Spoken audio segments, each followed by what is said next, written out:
Hi you guys, this is going to be part 1 of our unit test review. I'm going to do 13 problems from the practice test, and then on tomorrow's video I'll do the last 12. So let's get started. For the first question, it says, what is the tan inverse of the square root of 3 over 3? I know basically what it's saying or asking me is the tangent of what equals the square root of 3 over 3. So you want to think about the tangent being y over x, and where on the unit circle when I put y over x or sine over cosine do I end up with that. So you want to think about maybe where you would have a half over the square root of 3 over 2, because then the 2's would cancel. You would want to get rid of that square root on bottom, and that would be the square root of 3 over 3. So where on the unit circle is y a half and x the square root of 3 over 2? And that would be pi over 6. Now let's say they want me to answer this question in degrees instead of radians. Well, you got that unit circle memorized, so you know pi over 6 is 30 degrees. But just in case, to change radians to degrees, you would multiply by 180 over pi. The pi's would cancel, and 6 goes into 180 30 times, so 30 degrees. All right, let's look at the next one. Same thing basically. What is the cosine inverse of -1? So we're saying the cosine of what is -1. Again, think about a unit circle. Where on the unit circle is cosine -1? And that location would be pi. And if they wanted it in degrees, then that would be 180 degrees. All right, for number 3, we're solving a trig equation. So first we want to isolate the trig function. So I'm going to add 1 to both sides.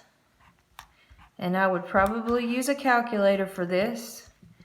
And you get 2 times the cosine of x is equal to, and that would be 0.3398. If it's beside, you divide, so I'm going to divide by 2, or to undo the multiplication, we divide. And now we've got the cosine of x is equal to 0.1699. Then to get rid of that cosine, we're going to do the cosine inverse of both sides.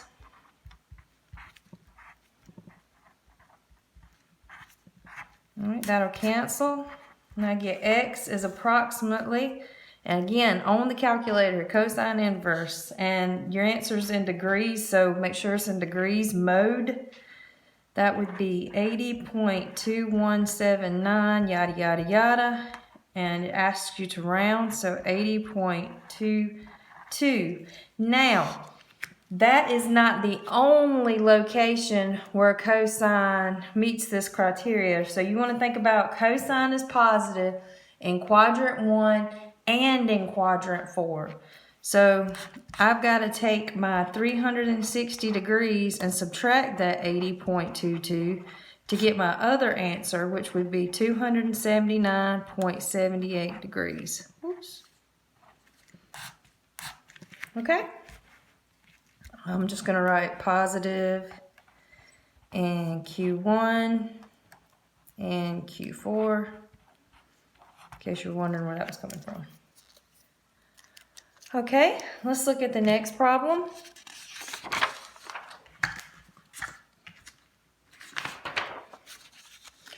Number 4 is also solving a trig equation, and my numbers may be a little different than yours, but it's basically the same type of example.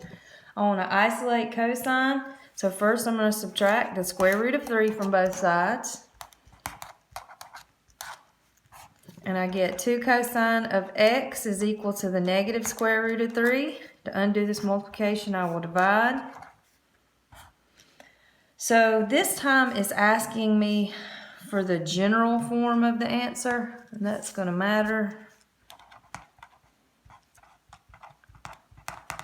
So first, where is cosine negative the square root of 3 over 2 on the unit circle. And that happens at two different places, right? That would happen at 5 pi over 6. And it happens at 7 pi over 6. Because we just said cosine is positive in Q1 and Q4, so it's negative in Q2 and Q3. So it's negative the square root of 3 over 2 at these two locations. Now, since they're asking for the general form, that means I want all the solutions for this. So remember, the period of cosine is 2 pi. So you would just add integral multiples of 2 pi to both of these answers. So it'd be these two. And we're finished with that one. But you only need to do that when they ask for the general form. All right, number 5 is also a trig equation, but it's super fantastic because we get to factor. All right, so all right, these two are going to multiply to give me 2 sine squared of x. So I'm going to have one that's a 2 sine of x and one that's just a sine of x. Well, the only thing that multiplies to give me 1 is 1 and 1. 1 is positive, so the signs are the same. What are they? They're both minus. All right, and we have to set both of these factors equal to 0, just like when we solve a quadratic function. So 2 sine of x minus 1 equals 0, and the sine of x minus 1 equals 0. I'll draw a little squiggle line so I don't get my stuff mixed up. We want to get sine of x on the side by itself, so I'm going to add 1. And I get 2 sine of x equals 1, divide by 2. All right, so where on the unit circle is sine equal to a half? And that would be at pi over 6 and 5 pi over 6. Come over here and I'm going to solve this one. Plus 1. We get the sine of x equals 1. Where on the unit circle does sine equal 1? That is at pi over 2. And that's it.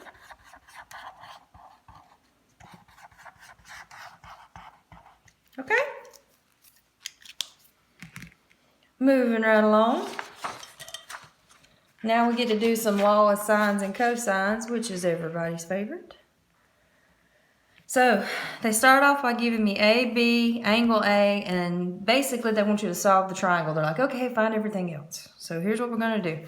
Since they gave me a side length and an angle that goes with that side length, I can start by using law of sines. So I would have A over the sine of A is equal to B over the sine of B. All right, and we want to get sine of B on a side by itself, so we would cross multiply and divide. So you would get that the sine of B would be equal to 7.7 times the sine of 37 degrees divided by 9.4. All right, so if you plug all that beautifulness in your calculator, you get that the sine of B is approximately 0.49297, and I believe they say 4 decimal places. All right, and because this is between 0 and 1, that means I could either have one unique oblique triangle or I could have two triangles. So to figure out which one it is, we're going to have to take the sine inverse. So B would be equal to the sine inverse of all that stuff we just got.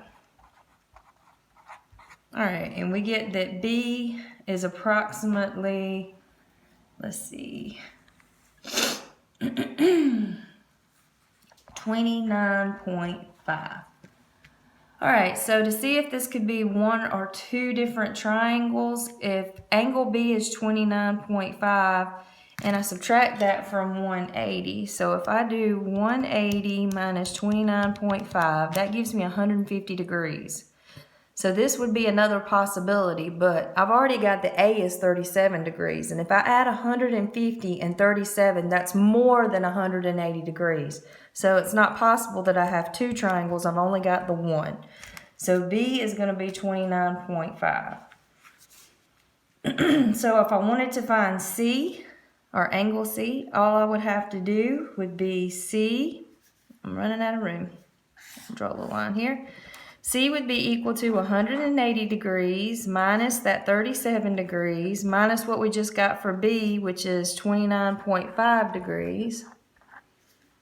And that would be 113.5 degrees. All right, so we got A, little b, big B, big C. So we need to find little c. So I'm always going to use the one that they gave me because I know it's a precise answer. So I'm going to say 9.4 over the sine of 37 is equal to little c over the sine of what we just got, 113.5. So we cross multiply and divide, and we get C is equal to 9.4 times the sine of 113.5 divided by the sine of 37. And I put all that in the calculator at one time, put the top in parentheses because they're free, and I got 14.3. So that is absolutely everything. We've got big B, we got big C, and we got little c. And that's it. Okay, let's look at the next problem. Same sort of deal. We got little a, little b, and big A, and they want me to find all my good stuff. So I'll say A over the sine of A, which is 10 degrees, is equal to B over the sine of B. All right, so I'm going to get that the sine of B is equal to 3 times the sine of 10 divided by 7. And I just went ahead and did the sine inverse of all that in the calculator at one time. I got B is approximately 4.2679 ... And this time it said to round to the whole number, so that would be 4. If you're trying to figure out again whether it can be 1 or 2 unique triangles, I don't need a calculator for this, but if you do 180 minus 4, that's 176. If I add 10 degrees to 176, that is more than 180 degrees, so that means we're only dealing with one unique triangle here. So we can just keep on keeping on. I got big B, let's find big C. So big C would be equal to 180 degrees minus 10 degrees minus 4 degrees, which would be 166 degrees. So now all we need to do is find little c, or the side length c, I guess would be a better mathematical description. So we have 7 over the sine of 10 degrees is equal to little c over the sine of 166 degrees. I'm going to get c by itself. So c will equal 7 times the sine of 166 degrees divided by the sine of 10 degrees. Again, all that in the calculator at one time. And I get C is approximately 9.8. And that's everything. Again, your calculator is in degree mode. You got all these degrees everywhere. Let's keep on keeping on.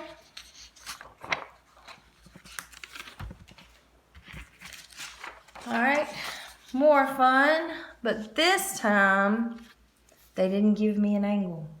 So I cannot use the law of sines. I'm gonna have to use the law of cosines.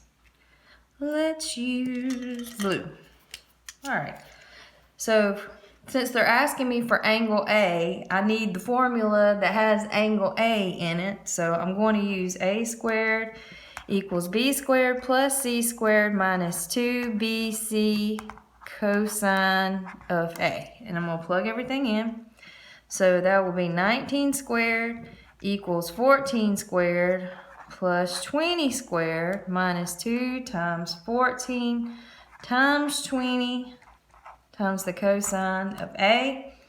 19 squared is 361. If you add 14 squared plus 20 squared, that's 196 and 400, so 596.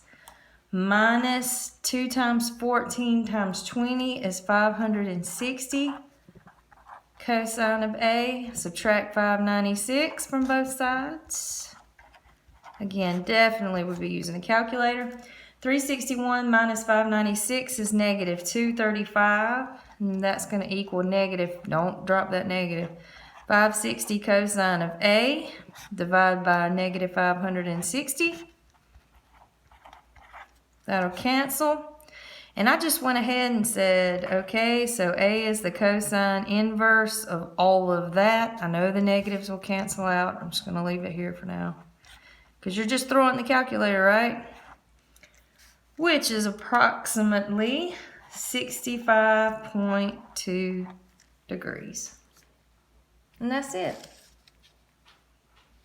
All right, let's look at the next one.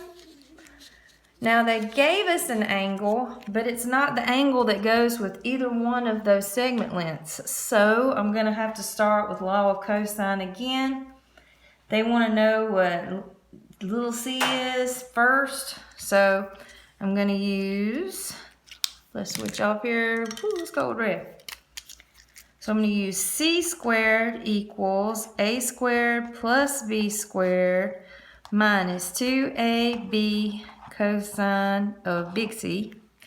So that will be c squared equals 9 squared plus 3 squared minus 2 times 9 times 3 times the cosine of 160 degrees.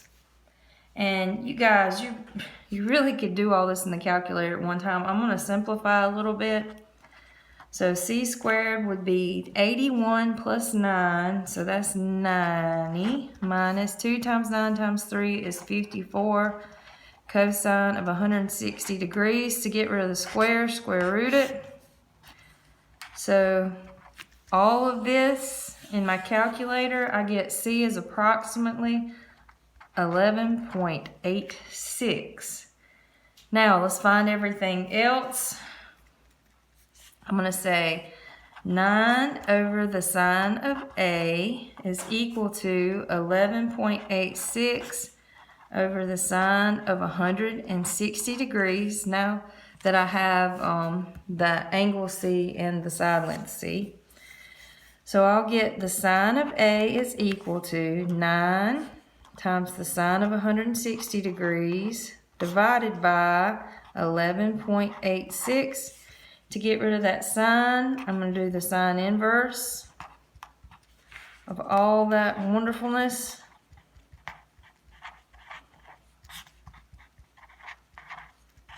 All right, and I get A is approximately 15.042, which is about 15 degrees.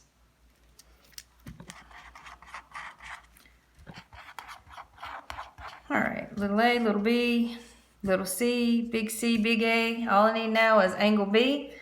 So that one will be easy. I can say 180 minus 160 minus 15. And we get a whopping 5 degrees. That's all that's left.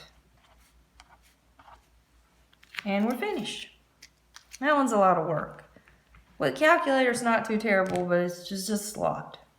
Okay? Got it? All right. One more of these mamma jammas. And we will move on with our life. So this time we got a picture. Yay, illustration. So they ask about little a first. I don't have an angle across from either of the sides they give me, so I'm going to have to start with law of cosine. So I'm going to do a squared equals b squared plus c squared minus 2bc cosine of a.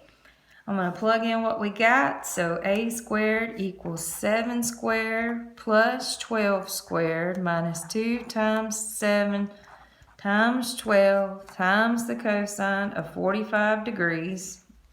And just because I like to, I'm going to simplify everything a little bit. So 7 squared is 49 plus 12 squared is 144. So that's 193 minus 2 times 7 times 14 is 168. Cosine of 45 degrees. To get rid of the square, I'm going to take the square root of both sides. So A would be approximately, again, all of that in my calculator at one time. I got 8.614, which is about 8.6, rounding how they asked me to. And then they want to know what big B is. To find that out, make myself a little space over here. Let's go over a little bit. I got that 8.6 over the sine of 45 degrees. So my A over the sine of A is equal to B over the sine of B. So the sine of B will be equal to 7 times the sine of 45 degrees divided by 8.6. To get rid of the sine, we do the sine inverse of all of that. Notice I'm not rounding anything. I'm putting all that in the calculator and I don't round to the very end. I get B is approximately 35.138 yada yada yada, which is about 35 degrees. Alright, and now all we got to do is find our, let me write that over here, 35 degrees.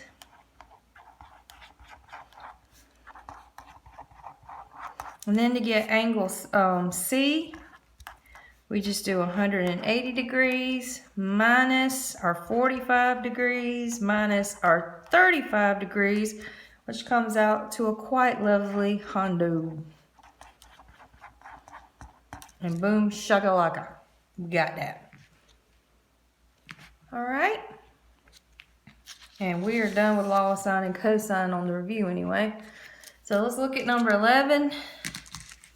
They want us to show where we get some of our trig identities from. So it's kind of like doing a verification. So I'm going to change this to 1 plus tangent is sine over cosine. So sine squared of x over cosine squared of x. And that's just using the quotient identities.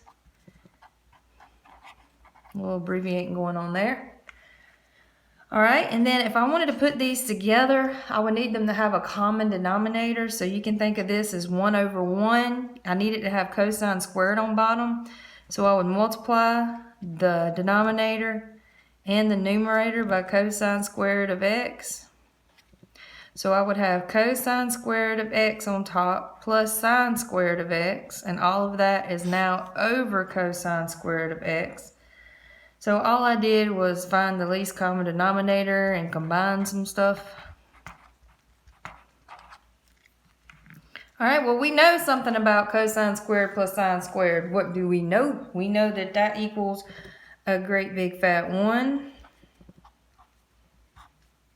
All right, so that would be 1 over cosine squared. And we just used our Pythagorean identity. And then 1 over cosine squared is the same thing as secant squared, and that is using our reciprocal identities. All right, and we know 1 plus tangent squared is secant squared. Now for part 2 of that problem, okay, we have to do the exact same thing, but with 1 plus cotangent squared. So 1 plus cotangent squared of x, and I know that'll be equal to 1 plus, now cotangent is cosine over sine. And again, that's using the quotient identities. All right, and then same way I just found a common denominator before, I'm going to do the same thing. So we'll end up with sine squared of x plus cosine squared of x over sine squared of x. And that was least common denominator again. And I combined my terms.